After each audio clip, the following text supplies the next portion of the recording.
Olá, boa noite a todos vocês que acompanham os canais do IGES, o Instituto Goiano de Estudos Espíritas. É com muito prazer que nós estamos recebendo a todos vocês aqui mais uma vez, né? Hoje, dia 6 de julho de 2020, exatamente às 21 horas, nós vamos então para mais uma live, mais um bate-papo super interessante, hoje com um tema muito especial, com o meu amigo Eric, lá de Ribeirão Preto, ele que é médico intensivista. Já dá o seu boa noite aí, Eric, por favor. Boa noite, tudo bom, Adriano? Obrigado pelo convite. Espero que eu possa esclarecer as pessoas aí do que acontece, né, dentro da terapia intensiva também. Tá, joia. Tá tudo bem aí em Ribeirão Preto? Tudo tranquilo? Então, a gente está... Apesar dos pesares, né? Então, a gente está passando por aquela fase mais crítica, né, do Covid. A gente pode comentar isso mais lá no final, né? Enfim, mas vamos passar por isso, se Deus quiser, e superar, se Deus quiser. Tá, joia. O Eric, então, deixa eu fazer uma correção, viu, Eric? Eu que passei o nome com uma letra a mais para nossa amiga Ivana, ela que faz as nossas artes de divulgação, é Eric Apinas. Apenas ou Apinas, a pronúncia? Não, na verdade, o Apinas é uma contração do Apinagés. Ah, tá joia. O sobrenome é indígena mesmo. Tá joia, bacana. Então, aqui o pessoal me conhece como Apinas. É uma contração. Tá joia. Bacana. Pessoal, então eu vou pedir que todos nós, inclusive o Eric, que está lá em Ribeirão Preto, que nós façamos então a nossa prece inicial para nos prepararmos espiritualmente para esses momentos. Eu quero pedir que todos nós possamos então fechar os nossos olhos, possamos elevar os nossos pensamentos ao querido Mestre Jesus. Vamos nos deixar envolver por essas vibrações de amor e de paz, essas luzes que vêm nos trazer harmonia, tranquilidade. Muito obrigado, Senhor Jesus, por estes momentos tão especiais em nossas encarnações. Nós que te pedimos, Senhor, todo amparo e proteção neste momento, que os bons espíritos possam estar nos amparando e nos incluindo, para que nós possamos passar as melhores mensagens através do canal do Instituto Goiano de Estudos Espíritas. Que nós possamos, principalmente, levar paz, levar consolo a todos os corações que estão nos acompanhando neste momento. Muito obrigado por tudo, graças te damos, que assim seja. Graças a Deus. Pessoal, então, como eu já disse, nós estamos aqui com o nosso amigo Eric, ele que é médico intensivista lá em Ribeirão Preto, e o tema dessa noite, né, é A Encarnação por um Fio, relatos de um médico de UTI.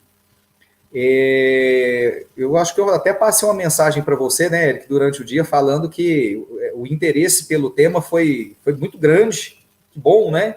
Então, nós temos aí muita gente nos acompanhando. Eu já quero deixar um grande abraço a todos os nossos parceiros, os parceiros da live do IGESE, o Instituto Goiano de Estudos Espíritas, a Web Rádio Fraternidade, que sempre está conosco, um grande parceiro do IGESE, e também o Lar de Jesus, que é uma casa espírita aqui de Goiânia, uma casa muito importante, que também é um grande parceiro nosso, né? Esse centro espírita do Lar de Jesus. Gostaria então de deixar um grande abraço ao pessoal da Web Rádio Fraternidade e do Lar de Jesus. E pedir também que todos possam estar nos prestigiando aí através da inscrição no nosso canal de YouTube do Instituto Goiano de Estudos Espíritas, que possa curtir os nossos vídeos e também curtir lá as nossas páginas de Facebook e Instagram, para que nós possamos ter mais visibilidade, possamos chegar a mais pessoas e a mais lares, tá bom? Vamos começar o nosso bate-papo, Eric? Vamos lá. Para começar, eu gostaria que você nos contasse um pouquinho da sua história, e especialmente como a doutrina espírita chegou na sua vida. Por favor. Olha, Adriano, eu sou espírita há 30 anos, né? Então, quando eu tinha 13 anos, foi quando eu adquiri o primeiro livro, né, do Espiritismo. Foi uma coisa, assim, interessante, porque eu venho de uma família com várias vertentes religiosas. Eu tive um pai que era, pode-se dizer, agnóstico, uma mãe católica, uma avó protestante, muito próxima, né? Minha avó sempre esteve comigo ao lado, e a minha tia, que é a irmã da minha mãe, um bandista. Então, era interessante, porque durante a minha pré-adolescência, né, todos os sábados eu tinha que ir para a igreja protestante, né, tenho até uma ligação, assim, de carinho com a igreja batista, especialmente a igreja batista, porque eu acompanhei muito tempo a minha avó, né, nessa igreja. Os domingos eu tinha que ir para a igreja católica, não tinha jeito, eu tinha que ir com a minha mãe, era a rotina obrigatória do final de semana. E na época, quando a gente tinha o período de férias escolares, né, eu ia para casa da minha tia e lá acabava frequentando a Umbanda. E aquilo tudo começou a me chamar a atenção, porque eu queria encontrar um elo com aquilo tudo, né, com todas aquelas vertentes religiosas. E um belo dia, num consultório de uma fisioterapeuta que estava tratando a minha mãe, eu encontrei o livro do Allan Kardec. Estava lá, na verdade, estava no carro dela, eu passei, olhei, vi um livro, assim, acho que me chamou a atenção, e aquilo me veio na cabeça, que eu falei, eu tenho que ler esse livro, eu acho que ele vai responder. Era o Evangelho segundo o Espiritismo. E não encontrei, na época, né, o livro, e eu acabei encomendando o que é o Espiritismo, que é o livro que eu tenho até hoje, aqui em mãos, isso aos 13 anos, e depois da leitura do livro, eu realmente, acho que pode-se dizer que foi ali minha conversão ao Espiritismo, né? Foi ali que eu comecei realmente a acreditar que essas vertentes religiosas, né, a Bíblia, todas aquelas histórias, aquelas grandes histórias faziam um sentido maior. Aquilo ali me abriu realmente a mente. É interessante porque durante toda essa minha juventude eu fui sempre me interrogando de algumas dúvidas, né? Até porque com a história do protestantismo eu tive muito contato com os escritos da Ellen White, e aquilo me deixou muito marcado, porque a Ellen White, ela sempre colocava que o espiritismo era uma roda sem fim, você entraria numa roda infinita, né, de causa e efeito, né? E eu falava assim, como é que a gente vai sair dessa roda, né? E um dia, aos 19 anos, no Centro Espírita, eu tenho muito carinho com o Centro Espírita lá em Belém, onde eu estudei, que é a União Espírita Paraense. Se tiver alguém assistindo do Pará aí, um alô, adoro muito. E lá ele me respondeu assim, olha, a única forma de você quebrar isso aí é você entendendo as epístolas de Pedro, onde ele falava que o amor cobre a multidão de pecados. Então, você simplesmente quebra essa corrente, né, de vida infinita, né? E acho que isso aí me ajudou muito a seguir adiante. E até hoje, graças a Deus, está aqui e encontrar pessoas, né, tão importantes como você, o nosso grupo que a gente tem, né, de discussão, acho isso fabuloso. Falar disso, mandar um grande abraço para os nossos amigos, o Jefferson Bellomo e o Arthur, né? Um abraço, Arthur.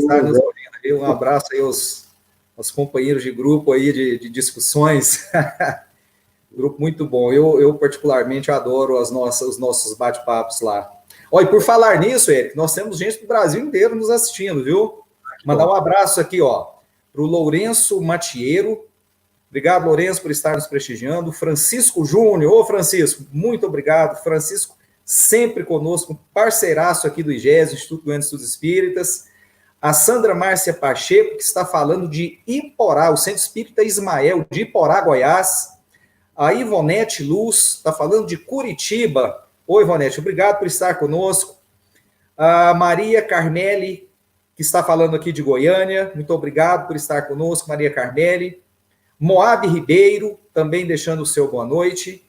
A Elis Patrícia, também obrigado, Elis, por estar sempre conosco. Isabel Mota, que está mandando um abraço a todos de Trindade, Goiás. Obrigado, Isabel. A Luciana de Fátima Campos também está conosco. A Eliana Longo, lá de Itapema, Santa Catarina. Muito obrigado por mais uma vez estar conosco, Eliana. A Helenice Abrão está deixando o seu boa noite. A nossa amiga Ivana. Ivana, desculpa, eu passei o nome errado para você, viu? Não é Alpinas, é Apinas, tá? O Benedito Camilo está falando de Ibirité, Minas Gerais. O Ítalo do Bem, boa noite, meus nobres irmãos, né? Tá deixando aqui o seu boa noite. O Cícero Passos. O Cícero, Eric, de Belém do Pará. Olha aí. Cícero Passos, de Belém do Pará. Deve conhecer a União Espírita Paraense ou Ivon Costa, né? Fala pra gente, Cícero, qual a casa espírita você frequenta aí no Pará, em Belém? Por favor. A Arbélia Cóvilo está deixando o seu boa noite também. Obrigado, a Arbélia está sempre conosco. Elton Machado de Souza. Delaine Ramos, muito obrigado. Ela que está falando do Centro Espírita Mensageiros da Luz de Aparecida de Goiânia, um centro parceiro também, viu? O Mensageiros da Luz. Um grande abraço a toda a equipe aí. Cícero, depois fala pra gente, por favor, tá? Qual a sua casa espírita, que nós vamos mandar um abraço pro pessoal aqui.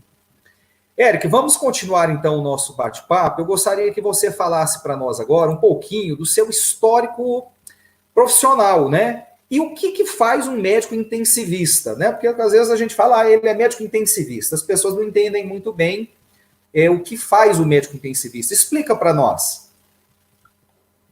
Olha, eu já faço, a gente chama a UTI de terapia intensiva, né? Mas é mais fácil quando a gente fala, eu sou médico de UTI, né? Do que chamar e dizer assim, eu sou intensivista, que é o termo que a gente usa, o termo técnico que utilizamos no nosso meio médico.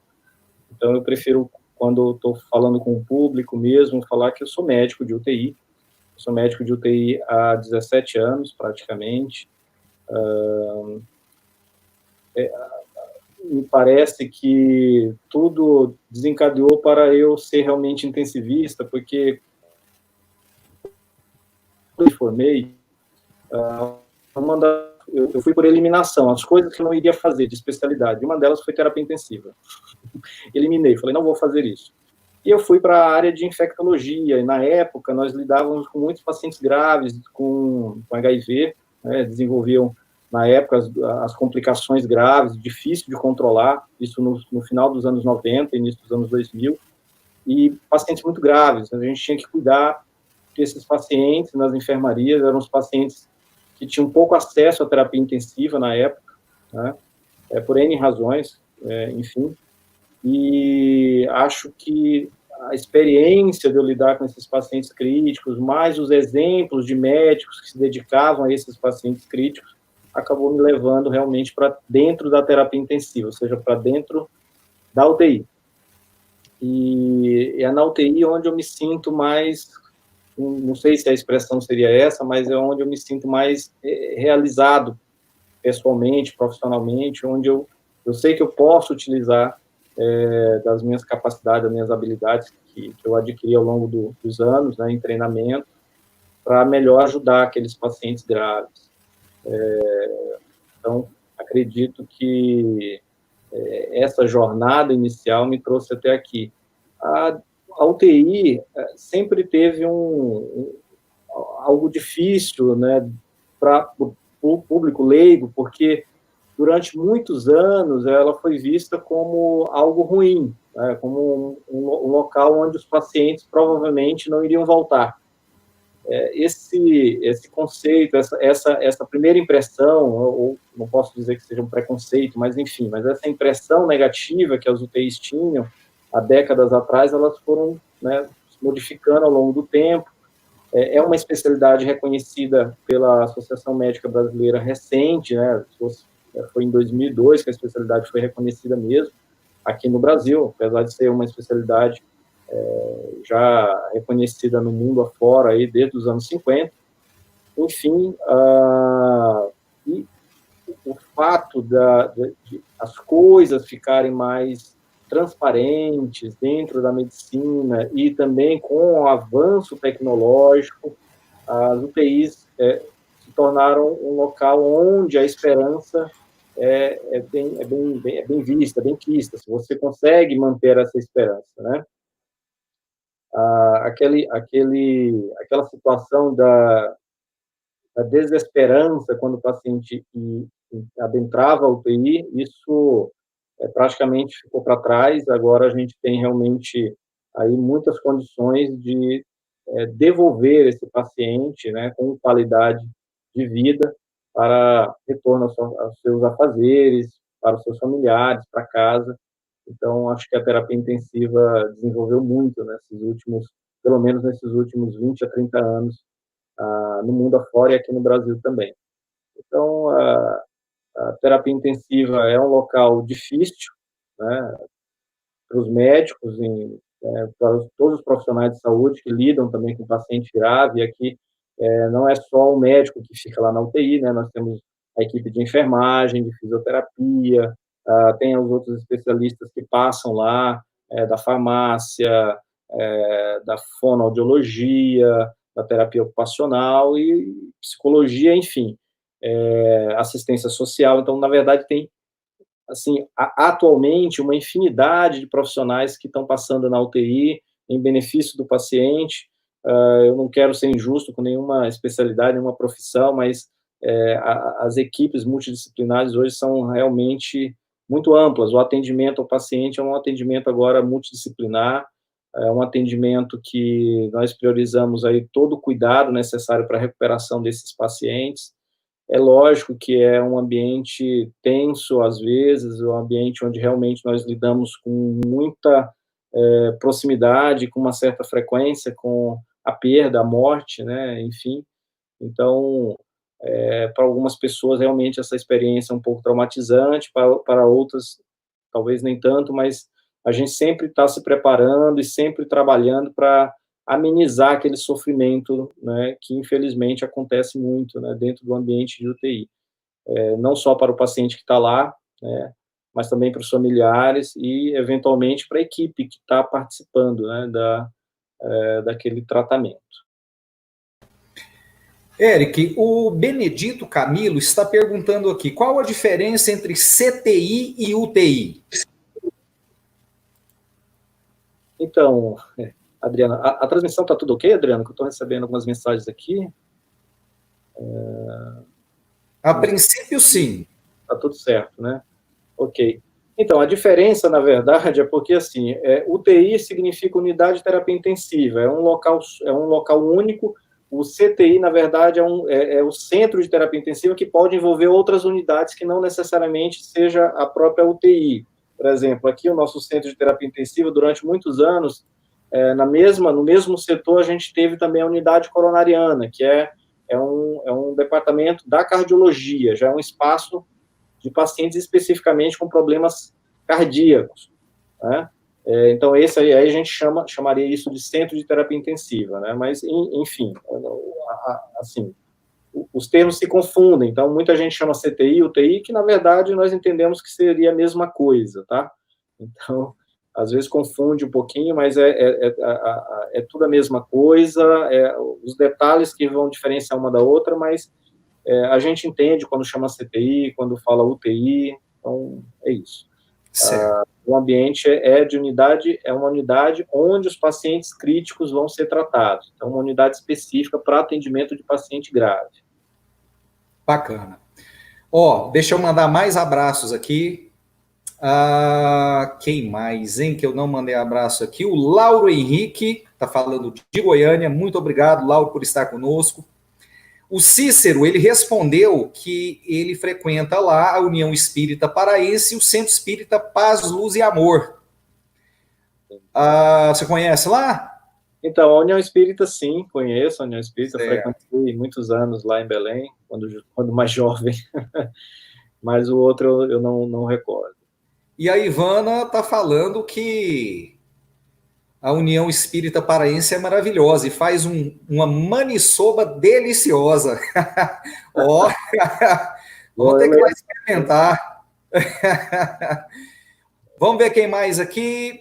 Leda Souza Pacheco está falando do Rio de Janeiro, deixando o seu boa noite. Obrigado, Leda. Muito obrigado por estar conosco. A Neurali Santos, a minha amiga, minha parceira lá do Fonte Viva. Neurali. Neura, abração, viu? Muito obrigado por estar conosco hoje. O José da Costa, que está falando do Centro Espírita Francelina Rosa. Dona França, de Goianésia, Goiás. Muito obrigado, Zé da Costa, por estar conosco novamente. Ele sempre está aqui nas lives do IGES com a gente. A Nilda Gouveia, do Centro Espírita Serapião Ribeiro. Deve ser o Serapião Ribeiro aqui de Goiânia. Obrigado, viu, Nilda? Confirma para mim, por favor, se é isso, da Cidade Jardim, Goiânia. Obrigado, viu? O Heitor Gonçalves deixando o seu boa noite, obrigado, Heitor. A Cláudia Cíntia, muito obrigado. O Rafael Peixoto também deixando o seu boa noite. A Andréia Amaral está dizendo o seguinte: já me internei muito em UTI, acho um lugar tão frio, no sentido sem o calor ou olhar ao próximo. O Daniel Rosa de Assis, boa noite neste aprendizado relevante com o Dr. Eric, com o nosso irmão de ideal espírita. Obrigado, Daniel. Ide Severino, Letícia Nóbrega, que está falando de Brasília. Obrigado, Letícia. Marcos Vinícius, que está falando de Vila Velha, Espírito Santo. Olha quanta gente bacana do Brasil inteiro nos acompanhando. Fica aí um grande abraço a todos vocês. Deixa eu só dar um recadinho. Me parece que houve um probleminha na transmissão da Rádio Fraternidade pelo YouTube, né? Então, eles estão transmitindo pelo canal 3 da rádio, pelo site e também pelo Facebook. Não está no YouTube da Web Rádio Fraternidade, tá bom? Eric, vamos lá então. Deixa eu te perguntar mais uma coisa. Como é exercer esse trabalho, né, de estar ali na UTI, com o conhecimento espírita que você possui, com esse esclarecimento? E se nos momentos críticos, ali quando você está naquele momento em que o paciente está ali, né, grave, com a situação de necessidade de um socorro ali imediato, você consegue trazer esses conhecimentos à sua mente e consegue aplicá-los de alguma forma? Como é que é isso para você? Olha, Adriano, assim, nós recebemos um treinamento assim, muito cientificista, né? Um treinamento técnico. Muitas vezes, dependendo da intercorrência, nós somos muito técnicos. A lembrança sempre vem, né, quando a gente está diante de uma situação que a gente lutou muito por aquele paciente, né, por aquela pessoa que está ali, passando por aquele processo grave, e você, de repente, acontece alguma coisa, uma intercorrência que não é uma coisa incomum, né, de ter um paciente crítico, porque ele é muito dinâmico, ele muda muito a fisiologia, né, do paciente, ou seja, os sistemas orgânicos podem, eventualmente, deteriorar muito rapidamente, apesar dos esforços de você tentar preservar. E então, nessas horas, a gente é muito técnico, a gente é muito, a gente no termo médico, nós somos muito medulares, a gente age muito numa resposta rápida que já está, digamos assim, incrustada na nossa mente pelo treinamento de repetição, né, pelas sequências que a gente sabe que tem que ser feitas. Então, o pensamento, né, de você saber assim, se aquele espírito ele vai permanecer ou ele está num processo já de desencarne, isso não me vem na mente na hora. Esse processo acontece, eventualmente, quando a gente sente que a gente não está conseguindo resolver. Então, você já usou de todos os seus recursos, né, ali, e você vê que aquela vida está se esvaindo, né, como a gente fala popularmente, aquela vida está deixando aquele corpo. Quando a gente, para mim é muito nítido, quando o paciente começa a perder aquela vivacidade do olhar, né?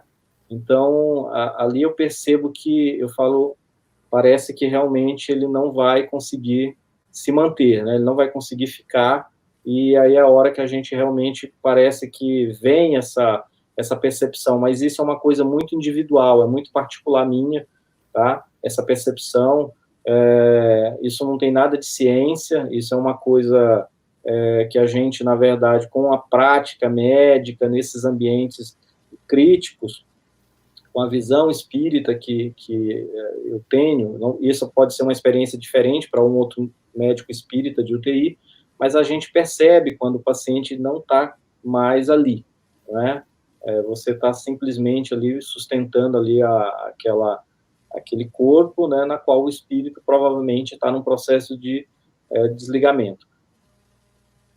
Isso acontece, assim, é muito comum a gente perceber isso? Não, não é muito comum. Talvez isso seja mais, digamos assim, perceptível quando nós temos um paciente que está ali há muito tempo e a gente já tem uma ligação muito forte com aquele paciente, com os familiares, nós conhecemos mais a fundo e a gente percebe essas mudanças e essa mudança de tônus vital, né, de vivacidade do olhar da pessoa.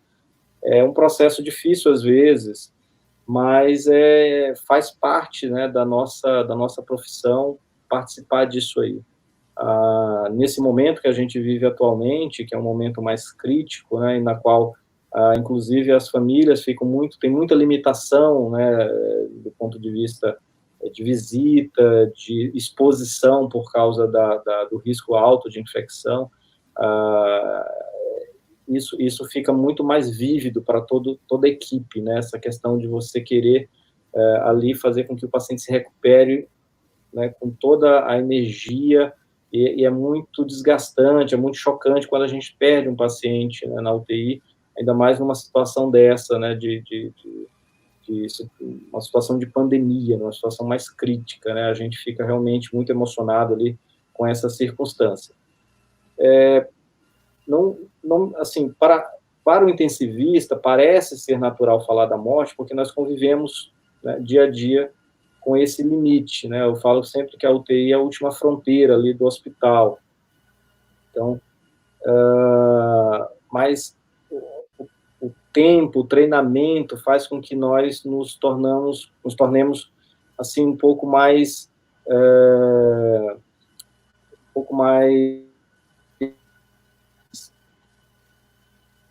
como posso, a expressão seria um pouco mais resiliente com essas circunstâncias de que você tem que lidar com algumas situações na qual nós não podemos fazer muita coisa, né?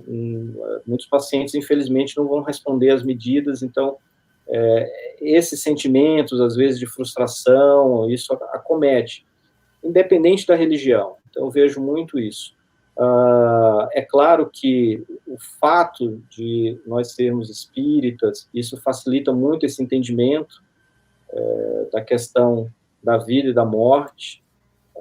Famílias espíritas também são mais, não posso dizer tranquilas, mas eles são mais afeitos a esse tipo de passagem, né, o que a gente fala, que seja a morte dentro de uma unidade de terapia intensiva. É claro que, para muitas pessoas, parece ser uma morte assim, muito degradante, porque você está envolto de aparelhos, ligado a um monte de máquinas, mas a gente, claro, tenta amenizar isso, tenta ser o mais humano possível ali dentro, e é lógico que muitos familiares vão ter experiências diferentes, né? Algumas pessoas vão dizer, eu acho que na terapia dentro da UTI, os médicos, a enfermagem, ou as equipes, vamos chamar a equipe, né? A equipe é muito fria, ou a equipe é muito dispersa, o pessoal é muito distraído, ou não conversam, não se expõem, ou não expõem de fato o que está acontecendo, mas isso acontecia muito no passado. Atualmente, a gente tem tentado minimizar isso com mais visitas na UTI. A gente sabe que nos grandes hospitais, né, principalmente ali de São Paulo, tem já estruturas onde os familiares podem ficar mais tempo, ou eventualmente até tempo inteiro, full time, dentro da unidade de terapia intensiva, junto com seu familiar. Isso é uma realidade que acontece muito lá fora, né, tanto nos Estados Unidos quanto na Europa. Mas, é claro, tudo isso para tentar minimizar essa sensação de ruptura, né, entre a família e o seu ente querido ali. Muita gente vai ter uma percepção realmente difícil, é um ambiente na qual as pessoas podem sair traumatizadas de alguma maneira, mas a gente sempre tenta minimizar todo esse processo, tendo mais contato, mais acolhimento. Nós temos uma equipe aqui, né, que trabalha muito com relação a isso, envolvendo muitas especialidades. Nós trazemos a família, conversamos muito. É claro que as coisas mudaram, né, um pouco com relação nesse momento que a gente vive, da pandemia.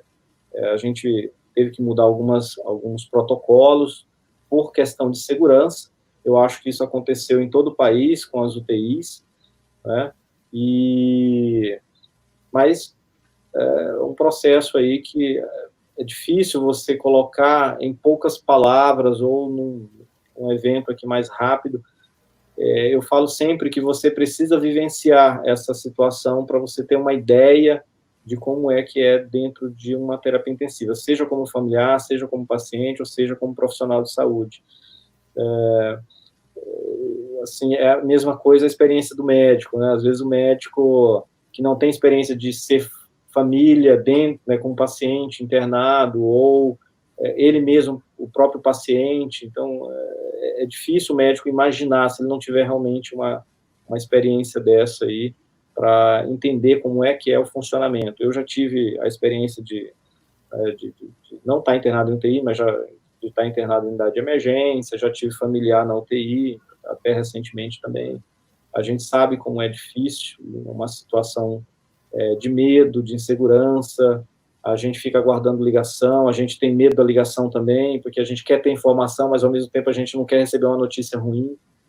Então, esses medos, essas angústias, a família passa, o paciente também passa, a questão de você estar ali sozinho, às vezes, na UTI, sem saber o que está acontecendo lá fora, sem saber se é dia, se é noite, tudo isso a gente tenta minimizar para que o paciente tenha o menos trauma possível, né? É claro que não posso generalizar, não vou dizer que essa é a realidade geral, mas pelo menos as UTIs, de uns 20 anos para cá, nós temos uma sociedade que unificou bastante os procedimentos, essa questão da humanização no Brasil inteiro. Acredito que isso aí já seja algo bem menos frequente, a situação de você ter uma UTI na qual as pessoas não veem dessa forma, ou seja, a humanização fica secundária. Não, a gente trabalha tudo junto com a família, ao máximo próximo possível. Então, acredito hoje que a terapia intensiva seja isso. Acredito que melhorou muito, né, nesses últimos anos aí. E para o médico, agora eu vou falar principalmente da nossa especialidade aqui na terapia intensiva, do médico, né, intensivista. É um trabalho psicológico também muito grande. Eu acho que aí a espiritualidade ajuda muito, a religiosidade, de você ter um preparo psicológico, né, para, digamos assim, não se deixar abater diante de tanta intercorrência, de tantas situações de sofrimento, de dor, e às vezes o trabalho extenuante. Então, isso ajuda bastante, principalmente a questão da percepção do dever, né? Eu acho que o médico vocacionado, ele tem um dever, e esse dever, acho que impulsiona o médico a conseguir se manter com equilíbrio para poder tomar a melhor atitude ali perante aquelas situações mais graves. Então, essa sensação de dever cumprido, ou o que o Viktor Frankl, né, o psiquiatra, falava da busca de sentido, aquilo para mim faz todo sentido, né, a gente estar ali em benefício de um paciente, da família. Então, essa sensação, esse sentimento de dever, do sentido, então, isso faz realmente com que nós tenhamos um equilíbrio para conseguir manter o nosso trabalho num padrão ótimo, né, que é o que a gente quer, aliando aí a ciência com a religiosidade, a espiritualidade. Bacana. Deixa eu mandar mais alguns abraços aqui. O pessoal está participando de Rio Verde, o Aurélio Souza Silva. Obrigado, Aurélio, por estar conosco. A Gabriela Friso está falando bem assim. Talvez até a Gabriela seja dessa área, né? A Rosita Alves está falando de Nerópolis, Goiás. Ó, grande abraço, Rosita. Obrigado por estar conosco. A Candice Cristiane Assunção. Sociedade Espírita Francisco de Assis de Cachoeirinha, Rio Grande do Sul, deixando o seu boa noite. E ela está falando aqui, ó, trabalho no bloco cirúrgico da PUC de Porto Alegre, é instrumentadora de UTI, né, cirúrgica, e é ao lado do bloco. Obrigado, Candice, por estar conosco. Tem duas perguntas aqui para a gente, ó, dentro do que eu já tinha para perguntar para você. O Daniel Rosa, de Assis, está perguntando assim, doutor Érico, há algum relato de paciente que esteve no quase morte, recobrando sinais de vida, dizendo o que arrependeu na vida ou do que gostaria de ter feito para a sua evolução espiritual? E o Benedito Camilo pergunta o seguinte, doutor, quando o paciente está em delírio, falando que está em outro lugar, o que fazer? Né? Então, assim, dentro dessa linha de raciocínio, eu vou te perguntar agora, se você já acompanhou, né, durante a sua atividade profissional, alguma experiência quase morte, né? Bem nesse sentido do que o Daniel nos perguntou. E o que você pode nos relatar acerca disso, né? O que diz a ciência médica e o que diz o espiritismo sobre o tema. Então, essa pergunta da experiência quase morte, né, bem dentro do que o Daniel Rosa perguntou para nós. Olha, existem assim, muitos relatos de experiência de quase morte. Na verdade, existem milhares de livros sobre isso. Tem inclusive filmes, né, filmes documentários sobre experiências de quase morte em vários ambientes do hospital, não somente em ambiente de terapia intensiva, mas principalmente em ambientes de centro cirúrgico, né, pacientes são submetidos à cirurgia. Na verdade, eu tenho um caso assim que me chamou muito a atenção. Acredito que já há uns 10 anos atrás, de uma paciente que eu cheguei ao plantão e a paciente estava muito angustiada, ela estava lá acordada, e a gente, né, passando o plantão de um médico para o outro, conversando sobre os casos na UTI, ela pediu para falar, né, e eu perguntei para ela o que ela gostaria de falar, e ela falou, eu preciso conversar com alguém que saiba sobre saída do corpo. E aí enfim, eu fiquei, tudo bem, eu vou conversar com a senhora daqui a pouquinho. E aí a gente terminou de pegar o plantão, como se diz, né? E eu voltei lá no leito e me apresentei, né, perguntei o nome da paciente e perguntei o que ela gostaria de falar sobre a experiência dela. Essa experiência, na verdade, não foi uma experiência de quase morte. Na verdade, foi uma experiência de projeção, como se fala, projeção astral, desprendimento do espírito. Essa paciente passou por um procedimento cirúrgico, e foi um procedimento cirúrgico de urgência, ela não teve tempo de avisar os familiares, isso pelo menos foi no pensamento dela, mas lógico que a equipe sempre aciona a família numa situação dessa de risco, mas já leva a paciente para o centro cirúrgico imediatamente, porque você não pode esperar. E durante o processo de anestesia, ela se viu flutuando, né, dentro da sala cirúrgica, vendo o corpo dela sendo operado, e aquela angústia dela de não ter conseguido avisar os familiares, ela simplesmente, ela relatou que, de repente, ela estava na sacada do apartamento da filha dela, e aí estava a filha e o genro lá, e ela começou a falar com eles que ela estava sendo operada, que ela poderia morrer, e que ela não teria tido tempo de avisá-los, e só que ela falava e eles não ouviam. Enfim, e aí o que acontece, né? E essa paciente fez a cirurgia, depois ela retornou, a filha relatou, né, logo na sequência, quando eu tive contato com a filha, que ela tinha sentido uma coisa, ela se expressou assim, eu senti alguma angústia, alguma coisa estava acontecendo e eu tive um ímpeto de ir para o hospital. Chegando no hospital, ela soube que a mãe dela estava operando mesmo, e a mãe descreveu a roupa que a filha estava, a filha confirmou a roupa que ela se encontrava no momento do desprendimento, e aquilo deixou aquela paciente, que aquela paciente não tinha conhecimento espírita, nem nenhum outro conhecimento nesse sentido, e aquilo deixou a paciente assim, extremamente angustiada, porque a experiência para ela foi muito vívida. E aí eu conversei, tentei acalmá-la, explicar o que eventualmente poderia ter acontecido, né? E essa foi uma das experiências assim que me chamaram bastante atenção, não uma experiência de quase morte, eu já tive muitas situações de parada cardíaca na UTI, de pacientes que pararam e voltaram, mas nenhum desses pacientes, até porque às vezes você perde o acompanhamento desses pacientes, teria que ser feito realmente um estudo a longo prazo, como já tem alguns estudos nesse sentido, de pacientes que sofreram parada cardíaca no hospital e depois foram acompanhados ao longo do tempo para entender se houve alguma lembrança, e sempre fica aquela questão, e vê uma luz, e aí logicamente que os cientistas céticos, eles sempre colocam como sendo alguma atividade persistente, né, no sistema nervoso central, que possa gerar essas percepções e que nada mais são como estímulos da nossa própria fisiologia, nada a ver com o nosso espírito, coisa que nós espíritas realmente não compartilhamos. Claro que,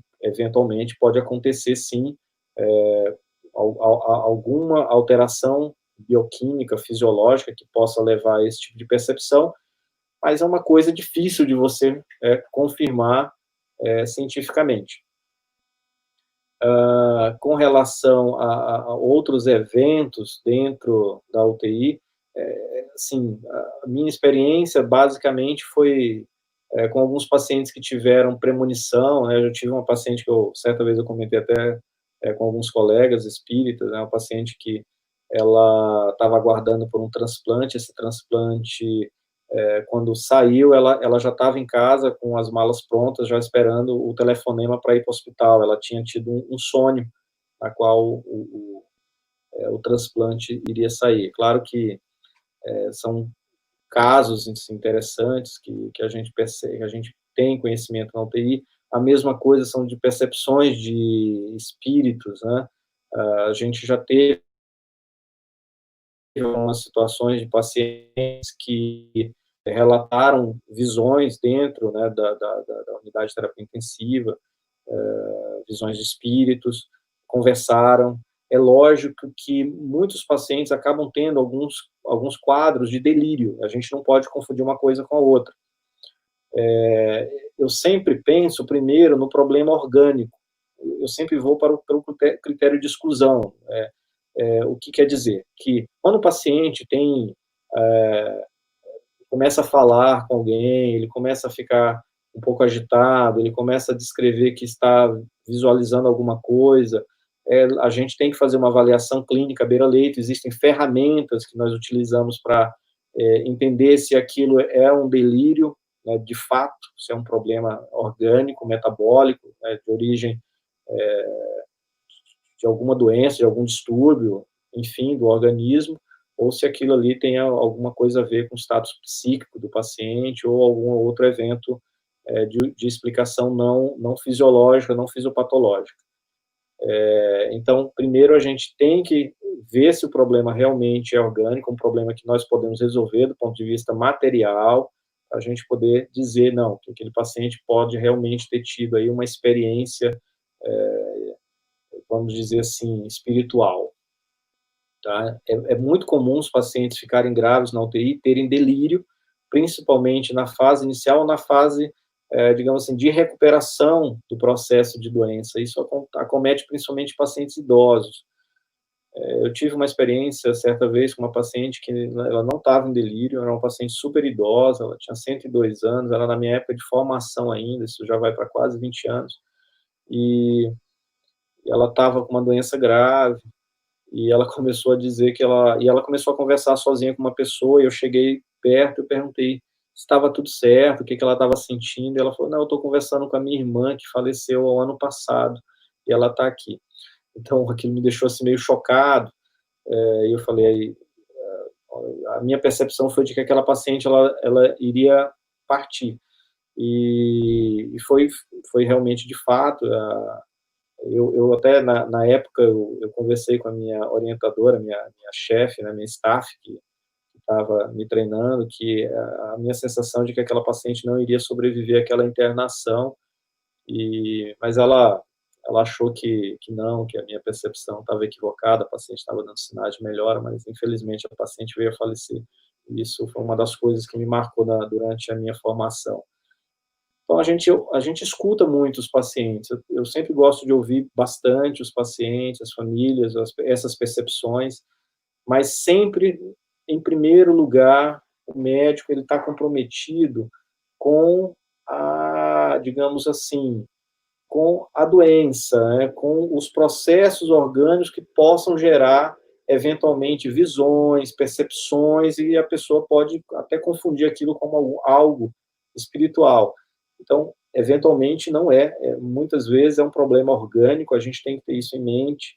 Então, sempre pensar inicialmente num problema de ordem biológica, para a gente depois, eventualmente, pensar em alguma outra circunstância. Então, é muito comum na UTI, inclusive, essas percepções, mas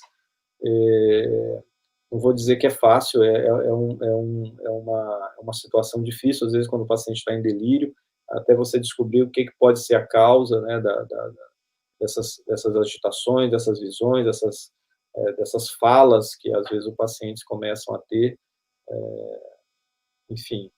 Mas é sempre bom a gente entender muito do que realmente está acontecendo ali com aquele paciente, para a gente poder não pecar aí por falta. Eu sempre gosto de pensar muito numa frase de um grande médico, né, inclusive aí de Goiânia, que é o professor Selmo Celeno Porto, que ele falava num livro dele, famoso de semiologia, na qual a gente encontra aquilo que procura, mas a gente só procura aquilo que a gente conhece. Então, a gente precisa realmente conhecer bem as doenças que podem acometer esses pacientes, e também não cometer erros aí de diagnóstico, de avaliação e de tratamento. Então, a gente tem que conhecer muito bem o que a gente está fazendo. O nosso treinamento não é um treinamento fácil, então leva tempo, leva muito estudo, muita experiência, e isso tem que ser levado em consideração, até para a gente poder depois dizer se aquele evento ali é de ordem biológica ou não. Mas é claro que pode eventualmente acontecer, né, alguma coisa aí que você não tem explicação biológica, né? Eu tive um outro caso interessante na UTI de uma moça jovem com uma doença grave, um câncer no sangue, né? A gente chama de leucemia, e que não tinha mais como a gente conseguir resolver o problema dela, né? As complicações que ela teve na UTI chegaram a um ponto que a gente achou que realmente não íamos conseguir tirá-la daquela situação grave. E a mãe dela é uma pessoa muito religiosa, se eu não me engano, era protestante, e ela sempre era muito positiva, ela falava que a filha dela iria sobreviver e que a gente podia continuar com o tratamento, e a gente continuou. A paciente ficou 2 meses na UTI, ela sobreviveu, mesmo a gente achando que ela não teria chance. A única explicação, eu conversei com vários médicos sobre o caso dela, discutimos, e não chegamos a uma conclusão, digamos assim, científica para explicar a recuperação fabulosa daquela paciente. Aquilo me marcou bastante, eu lembro dessa paciente até hoje, isso aconteceu há vários anos, tem como explicar isso. Então, tem coisas que dentro da UTI, dentro da medicina, a gente não consegue explicar tudo. É isso. Aí vem a doutrina espírita e explica para nós, né? Meu irmão, a Helenice Abrão está conosco. Ela faz um relato legal que ela está falando aqui, ó. Quando estive na UTI por ocasião de uma cirurgia, consegui perceber todo o ambiente espiritual. Inclusive, uma senhora que estava ao meu lado pediu água. Fui informada que ela estava em coma. Olha que experiência interessante. O José da Costa tem 2 perguntas aqui para você, e nós vamos partir então para a fase final da nossa live com essas 2 perguntas, tá? O José da Costa pergunta, doutor Érico, se algum paciente seu já entrou em coma, se isso é normal, né? E aí, se quiser comentar como é que é o procedimento, né? e aliar aí essa visão tanto médico quanto espírita, né? E o Benedito Camilo está perguntando se você já teve algum caso em que os familiares foram contra a transfusão de sangue que seria necessário ao paciente. Então, nós estamos com essas duas perguntas aí. Com relação à questão do coma, sempre que o paciente está numa situação de coma, nós temos várias doenças que podem levar, ou situações clínicas, como a gente fala, ao coma, que é aquela situação na qual o paciente está inconsciente. Essa é uma situação geralmente muito grave, a gente precisa, esse paciente precisa eventualmente ser intubado. O que é isso? É colocar ele para respirar através do aparelho, né, de um aparelho respirador. Isso está acontecendo bastante agora com os pacientes com Covid, mas o Covid é diferente, porque não é o paciente que entra em coma, né, existe uma falência respiratória, né, mas o procedimento é o procedimento de intubação e colocar no aparelho é igual, e você vai investigar qual é a causa. Eu não sei, de repente, qual foi a intenção da pergunta, o que ele queria saber aí dessa circunstância, mas o que se passa dentro da mente do paciente é difícil. Às vezes, o que eu acho, assim, interessante é quando o paciente está em coma, seja num coma que foi provocado por alguma doença, ou num coma que a gente chama de coma induzido, que o paciente está sedado, né? Ele está sedado para ele, né, respirar no aparelho com mais tranquilidade, para a gente poder fazer todo o tratamento necessário naquele momento, e a família chega para mim e fala: doutor Eric, eu posso conversar com ele, eu posso falar alguma coisa para ele vai saber que eu falei, ele vai saber que eu estive aqui, que eu conversei, que eu cantei para ele, que, enfim, que eu trouxe uma mensagem para ele da filha dele, enfim. E eu sempre falo, olha, do ponto de vista da ciência, eu não consigo te dar essa resposta, mas eu posso te dizer a minha percepção. Vai lá e fala para ele. Né? Vai lá e fala, porque a gente não está lidando só com famílias que são espíritas, né? Nós estamos lidando com uma multidão de pessoas com diversos credos. Então, eu sempre estimulo que a pessoa faça aquilo que ele está desejando fazer, né? Contanto que, claro, não coloque o paciente em um risco. Mas eu falo sempre, vá, converse, porque é possível, não vou dizer que não, né? É possível que o paciente esteja percebendo tudo e que vai gravar alguma coisa na sua memória, no inconsciente. E eu tive até uma experiência recente com isso, uma família que me trouxe uma carta para eu ler para um familiar, eles não podiam visitá-lo, e eu li, e a minha percepção sempre é de que eu estou lendo para aquela pessoa e ela está ali me ouvindo, né? Porque, de fato, é o que eu percebo, é o que a gente acredita, né? De que o espírito, de alguma maneira, vai receber aquela mensagem. Então, acredito que talvez seja essa aí uma das grandes dúvidas, né, em relação ao paciente que está em coma. Então, se você tiver vontade e você deseja do fundo do coração dizer que ama o seu ente querido, diga. Eu sempre incentivo que você diga. A gente nunca sabe se a gente vai conseguir dizer novamente ali enquanto ele está aqui encarnado. Com relação à outra pergunta... Transfusão, sobre transfusão. Então, esse é um dos dilemas da terapia intensiva, não solucionado totalmente ainda hoje. Isso está bem, porque, na verdade, envolve a parte jurídica, né?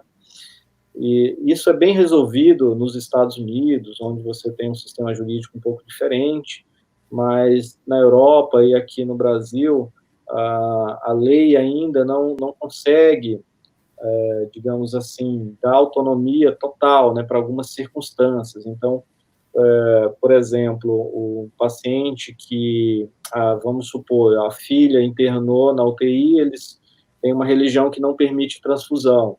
Então, os responsáveis chegam lá e falam, olha, a gente não quer que transfunda, então, mas a paciente ela é menor de idade e é passível de você não acatar o desejo dos pais ou do responsável legal por essa questão. E geralmente o juiz da causa ganha para a equipe médica e a gente transfunde. Então, essa questão da transfusão de sangue, ela é uma questão complexa, não é uma questão fácil, acho que envolve muitos desejos, muitas crenças, e nós temos a questão de respeito a todos os credos, mas a nossa lei ainda coloca a vida acima de qualquer tipo de crença, né? A vida no sentido de quando há ameaça, né? A vida é que a gente possa lançar a mão aí de todo o recurso para mantê-la, né? A mantê-la viva, a pessoa viva. Então, muito provavelmente a gente vai ter que tomar algumas medidas aí mais drásticas, né, nessa circunstância. A lei ainda é uma lei que ainda está em andamento.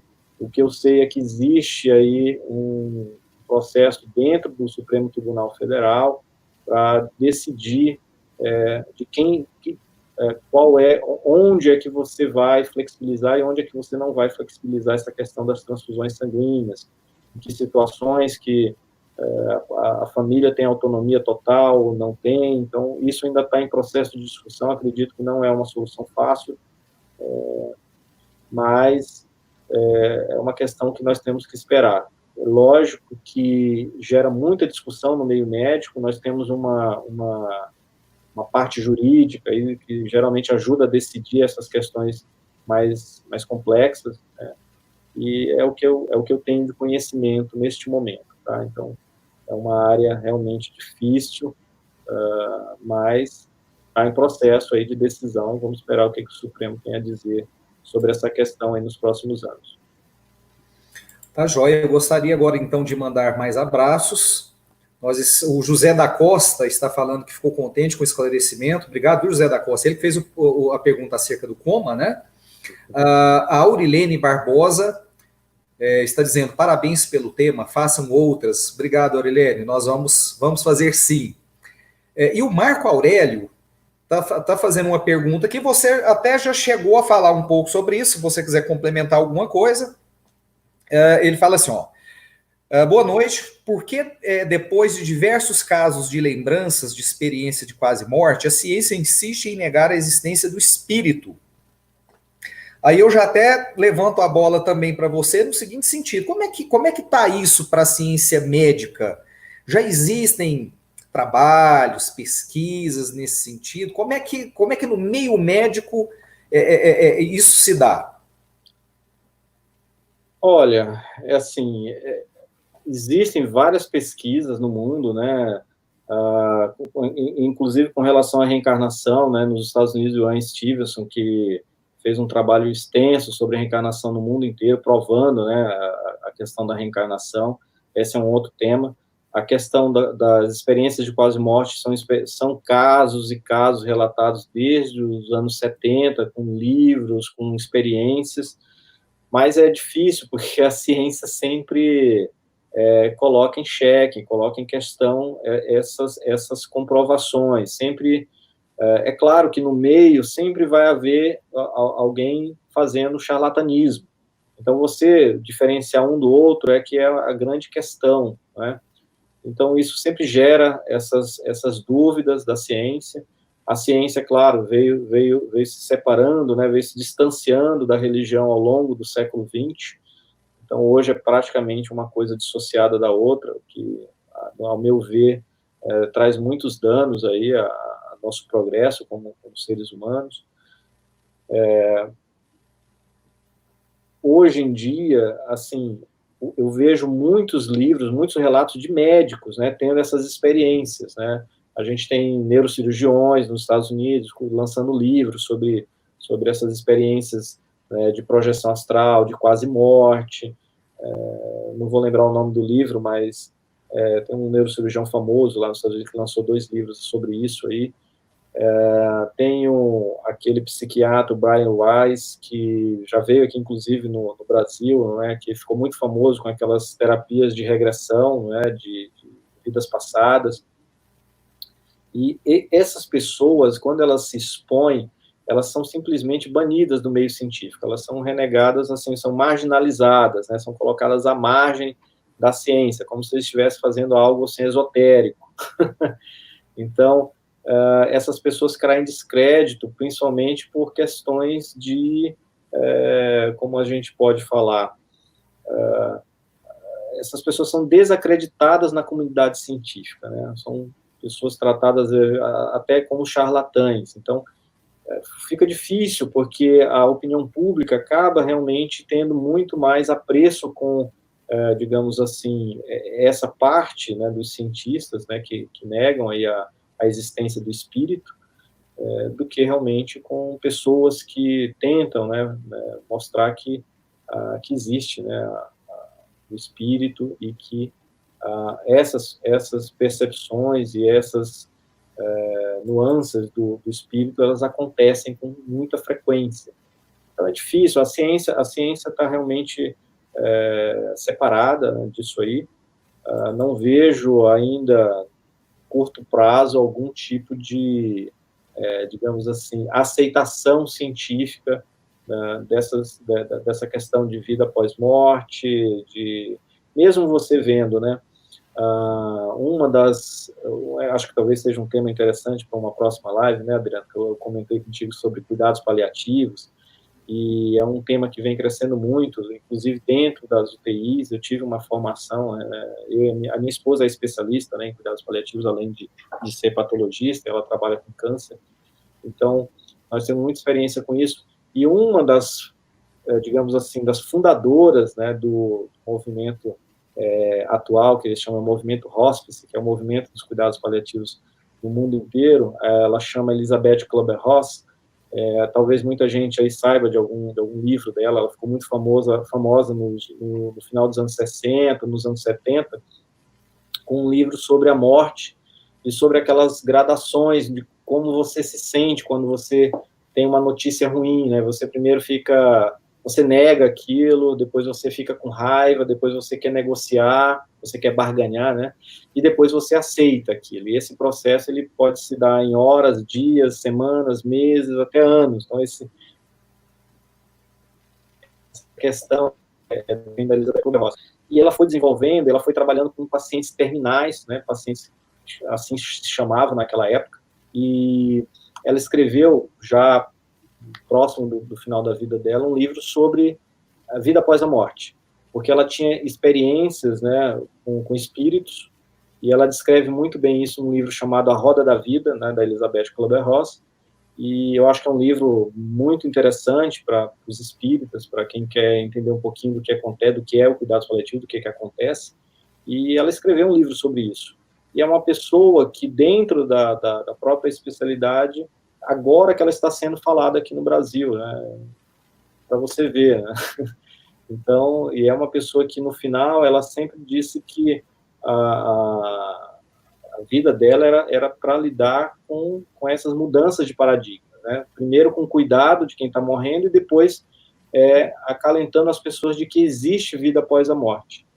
Essa parte da vida após a morte foi meio que deletada, né? Agora a gente está tentando recuperar, da Elizabeth Kübler-Ross, mas é um nome que a gente tem discutido muito isso em cuidados paliativos, que no começo foi muito mal interpretado, né? Foi interpretado como eutanásia, inclusive por pessoas ligadas aos movimentos religiosos, mas não tem nada a ver com isso, né? Então, hoje em dia, já a própria Associação Médica Espírita do Brasil já reconhece que ela tem aí o seu lugar dentro do manejo clínico do paciente grave, do paciente em vias de doença terminal, de doença irrecuperável, né? Ou seja, aquele paciente que, infelizmente, a gente não vai conseguir recuperá-lo do ponto de vista material, biológico. Certo.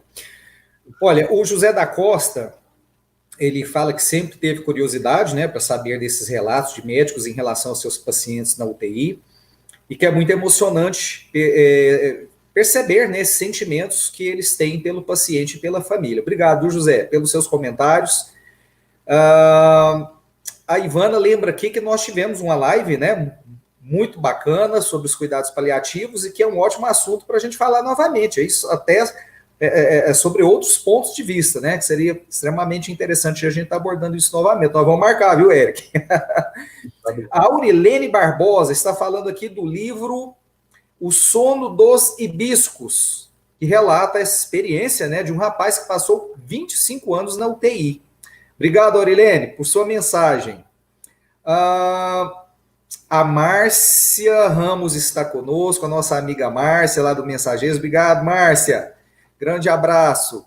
O Benedito Camilo está fazendo até uma pergunta aqui. O Marco Aurélio está falando aqui, ó. Muito obrigado pela atenção e resposta. Creio que iluminaram mais nossas mentes com essa live. Abraços e ótima semana para todos nós. Obrigado, Marco Aurélio. Grande abraço. Benedito está perguntando as preces direcionadas a pacientes na UTI, se elas dão algum alívio, né, nos termos técnicos da medicina. Me parece que tem até estudos nesse sentido, né? Sobre a questão dos efeitos da prece. Prece para os pacientes. Tem estudos sobre isso mesmo. Eu não me aprofundei nesses estudos. É claro que nós, como os espíritos, nós fazemos sempre ali uma oração prévia quando a gente adentra nosso ambiente de trabalho. A minha UTI, particularmente, eu falo minha UTI porque é a UTI onde eu trabalho, né, onde eu estou trabalhando há muito tempo, durante mais ou menos uns 4 anos. Agora foi interrompido por causa da pandemia, mas durante mais ou menos uns 4 anos nós tínhamos um grupo, não um grupo meu, né, na verdade é um grupo externo, que eles fazem, né, eu espero que continue assim que possível, eles fazem uma visita semanal, um grupo espírita, lá na UTI, então eles vão à noite, eles fazem uma visita, é um grupo pequeno, mas é um grupo assim, que traz muito impacto positivo, porque sempre que eles estão lá, o ambiente fica, para a gente, o ambiente fica muito leve, fica muito agradável, então a presença deles ali realmente é uma presença assim, muito, muito boa, né? Isso para todo mundo, assim, mesmo para quem não é espírita, as pessoas gostam, porque eles são de uma tranquilidade, de uma paciência, eles vão, conversam com os profissionais de saúde que estão ali trabalhando, eles passam, né, pelos leitos, olham os pacientes, eles não têm contato nenhum físico, lógico, eles também respeitam as crenças de todo mundo, mas eles estão ali apenas para fazer uma prece em favor daquelas pessoas que estão ali, né? Então, acredito que isso ajuda bastante. Não sei explicar do ponto de vista científico se isso realmente afetou a questão da recuperação dos pacientes, eu não tenho realmente como afirmar isso aí.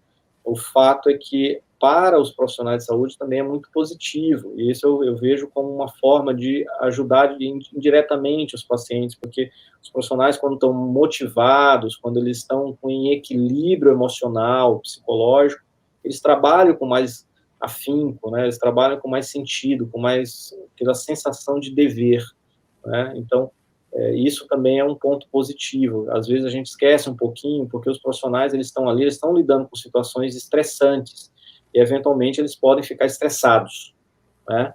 E isso, claro, vai acabar acarretando aí numa diminuição de produção, né? Diminuição do seu trabalho, ali, da sua força, né?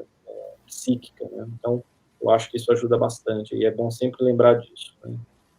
Lá na nossa UTI a gente tem um altar também católico, e eu tenho um amigo assim que eu gosto muito, ele sempre passa lá e ele faz uma oração para Nossa Senhora, né? Eu sempre gosto de olhar Nossa Senhora e enxergar ele, porque eu acho que aquilo ali marca muito. Então, a gente tem essas experiências, né? E eu acho que essa religiosidade, essa espiritualidade faz parte, né? Eu acho que para quem acredita em Deus, para quem acredita no Espírito, isso aí faz a maior diferença, né, no nosso dia a dia, porque não é fácil estar num ambiente que requer muita força psíquica, né, emocional ali para a gente ir adiante. É isso. O Cícero Passos deixou uma mensagem de gratidão aqui. Cícero, a gratidão é nossa. Você não imagina a felicidade, a alegria que nós ficamos, né, com a sua participação e a participação de todos que estão aqui conosco. Muitíssimo obrigado.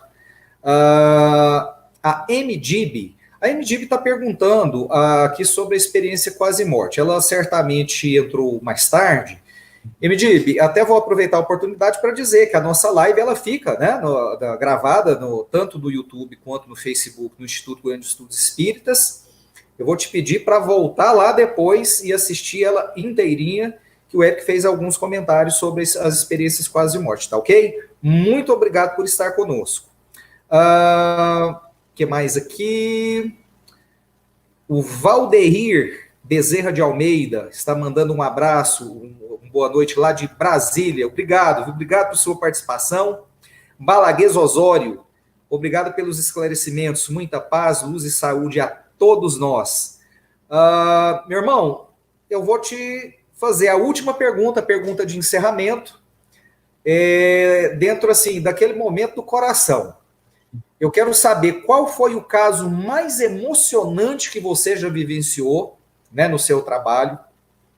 Aquele que você pensou assim, nossa, todo o sacrifício, tudo que eu lutei, né, valeu a pena por esse momento que eu passei agora.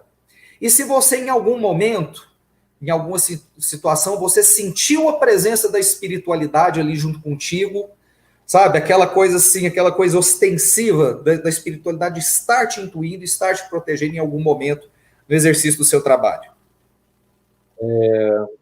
Bom, vou começar pela última, né? Eu já tive algumas experiências, assim, de situações de alto risco, na qual eu tinha que fazer um procedimento, e aquele procedimento era determinante, né? Se eu não conseguisse realizar naquela hora, naquele instante, o paciente poderia falecer. Então, essas circunstâncias acontecem com uma certa frequência na UTI, são o que a gente chama de intubações de urgência, intubações não premeditadas, né? São situações que o paciente precisa realmente de um aparelho para respirar e isso foi uma coisa inesperada, né? Então, já aconteceu algumas vezes de ninguém conseguir fazer e eu estava ali, o pessoal vem aqui, Eric, resolve, porque a gente não está conseguindo, e eu fui lá e, graças a Deus, resolvi, e eles me perguntaram o que eu estava fazendo, eu estava rezando. Então, eu acho que essa questão de, na hora, eu me concentrar e pensar realmente eu não penso, assim, em alguém especificamente, eu penso numa ajuda do alto. Eu penso assim, eu quero uma ajuda do alto agora porque eu estou precisando. Então, eu entro assim meio que não é um transe, né, mas é uma questão de um equilíbrio, e aí eu vou e consigo fazer tranquilamente, sem estressar, sem agitação, sem deixar a equipe estressada. Essa questão da calma, às vezes ela é intrínseca na gente, mas isso não aconteceu só uma vez, né, aconteceu algumas vezes, e graças a Deus deram certos, eu não lembro aqui de nenhuma vez que tenha dado errado esse tipo de situação na qual eu me concentrei assim. Então, eu, particularmente, acredito nisso aí. E é claro que isso não isenta a gente de treinamento, né? Você não pode contar com a fé e vai lá fazer. Não é assim, tá? Então, a gente tem um treinamento, o intensivista tem um treinamento aí longo. Só para você ter ideia, a formação do médico intensivista é uma formação que agora, né, pela nova lei, vai demorar 4 anos, é uma formação de 2 anos até então, mas com 2 anos de antecedência, né, ou seja, na verdade são 4 anos para você se tornar intensivista, no mínimo, tá? Então, e é dentro da UTI, fazendo tudo que tem que ser feito ali dentro. Então, um treinamento grande, você tem que estudar muito, tem que estar sempre atualizado, sempre estudando, vendo aula, discutindo com as pessoas mais experientes, né, da sua especialidade. Então, quando você adquire essas habilidades e você junta com a sua, digamos assim, confiança na ajuda superior, eu acho que isso aí realmente faz uma somatória muito positiva. Então, de nenhuma maneira eu estou afirmando que a pessoa tem que ir lá só com a fé, não é assim, né? Tem que ter todo um treinamento, e isso é válido para qualquer especialidade médica, né? Então, você tem que ter todo um treinamento específico, a população tem que saber disso, a população tem que cobrar realmente uma qualidade de atendimento médico, uma qualificação, então, que a gente possa aí ter cada vez mais especialistas dentro da UTI fazendo realmente aquilo que eles estão treinados para fazer, né? Então, acho que isso aí ajuda bastante. Bom, acho que essa aí foi a pergunta primeira, e qual foi a outra, Adriano? Caso, assim, que te fez pensar, valeu a pena todo o sacrifício que eu fiz para ser médico intensivista? Entendi. Na verdade, tive vários casos, muitos casos. Eu não posso dizer, seria...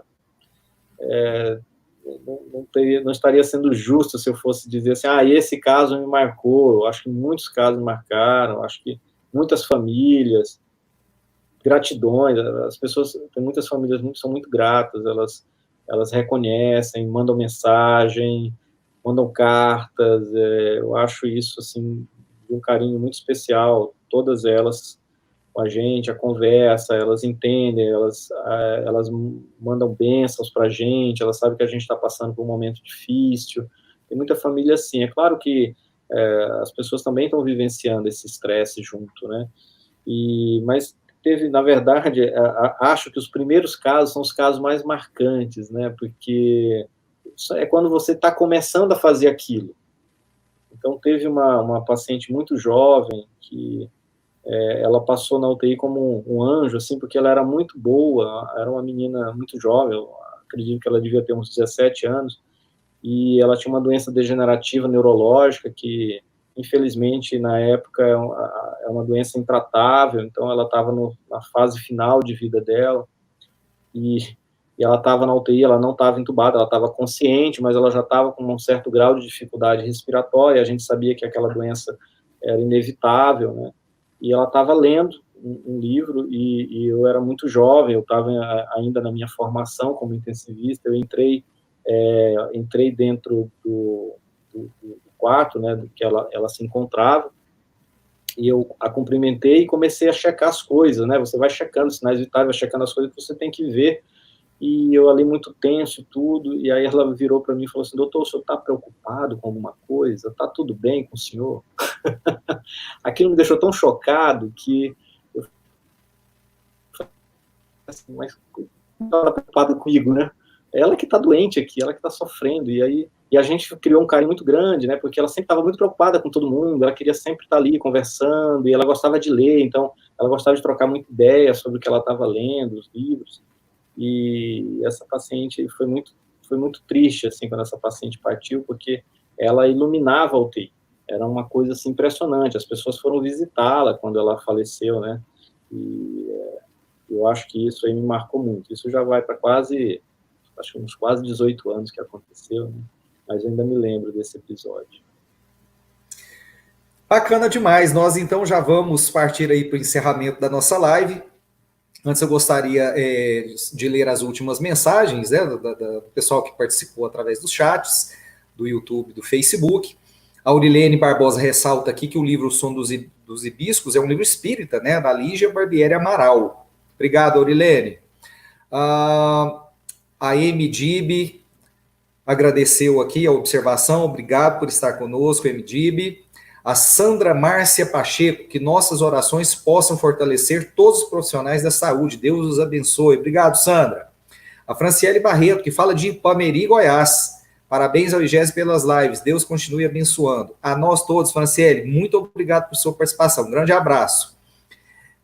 O Benedito Camilo, desejando aí ao doutor Eric. Deus te abençoe e te ilumine sempre. Obrigado, Benedito Camilo, por estar conosco. E a minha grande amiga, companheira de Grupo Espírita Fonte Viva aqui de Goiânia, Goiás, a Neurali Santos. Obrigado e gratidão por esse trabalho de esclarecimento. Boa noite, luz e paz. Neura, muitíssimo obrigado por ter estado conosco nessa noite. Pessoal, então eu gostaria de fazer a nossa divulgação da live da próxima quarta-feira, dia 8 de julho, né? A partir das 21 horas. Lições da Boa Nova. Deixa eu colocar aqui para a gente a imagem. Deixa eu colocar aqui. Aí, Lições da Boa Nova com Renner Ribeiro e Silvana Prestes, mediação da Ivana Raisk. Então, nessa quarta-feira, dia 8 de julho, a partir das 21 horas. uma live do IGES, Instituto Goiano de Estudos Espíritas, do Lar de Jesus e Web Rádio Fraternidade, tá ok? Então, fica aí a divulgação da live da próxima quarta-feira. A gente espera que todos possam estar conosco aí também na quarta-feira. Informar que a live de hoje ela vai ficar nas nossas plataformas do IGESE, né? Tanto no YouTube quanto no Facebook. E a gente pede que todos possam estar aí se inscrevendo para receber as notificações do canal do IGESE no YouTube, Instituto Goiano de Estudos Espíritas, e que possam estar aí curtindo os nossos vídeos e curtindo lá as nossas páginas de Facebook e Instagram, para nos dar maior visibilidade, para que a mensagem espírita possa chegar a mais pessoas e a mais lares. Então a gente gostaria de agradecer imensamente a todos vocês que estiveram conosco e dizer que nós estamos aguardando todos vocês, né, para a próxima quarta-feira, então, no dia 8, chegou uma mensagem aqui, deixa eu ver o que... Aurilene. Ficaria a noite toda com vocês nessa live. Obrigado, Aurilene. Obrigado, Aurilene Barbosa, pela mensagem. Nós que agradecemos, viu, Aurilene? Obrigado. Então, nós vamos partir para o nosso encerramento. Vou fazer a prece de encerramento e gostaria que todos nós, então, pudéssemos entrar nessa vibração para encerrarmos a atividade dessa noite. Vou pedir que todos nós, então, possamos fechar os nossos olhos. Vamos elevar os nossos pensamentos a Jesus. Rogar ao divino amigo que esteja conosco neste momento, trazendo as melhores vibrações e energias para os nossos lares, realizando o verdadeiro tratamento espiritual para todos nós que nos encontramos agora nas nossas casas, que essas luzes, que essas bênçãos possam envolver todos os nossos familiares, aqueles que convivem conosco no nosso lar, e que todos esses eflúvios salutares sejam endereçados àqueles que mais sofrem neste momento, aqueles que se encontram nos hospitais, nos manicômios, nas cadeias e nos presídios, aqueles que se encontram abandonados nas ruas, que possam receber a tua presença, Jesus, a tua luz, e possam se sentir mais confortados neste momento. Muito obrigado, mestre querido, por ter estado conosco. Graças te damos por tudo, que assim seja. Graças a Deus. Eric, muito obrigado, viu, meu irmão, por tua disponibilidade. Eu sei que você chegou do trabalho agorinha, né?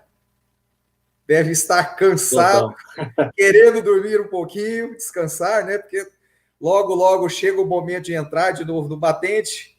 Então, eu gostaria de agradecer demais a sua participação, tá bom?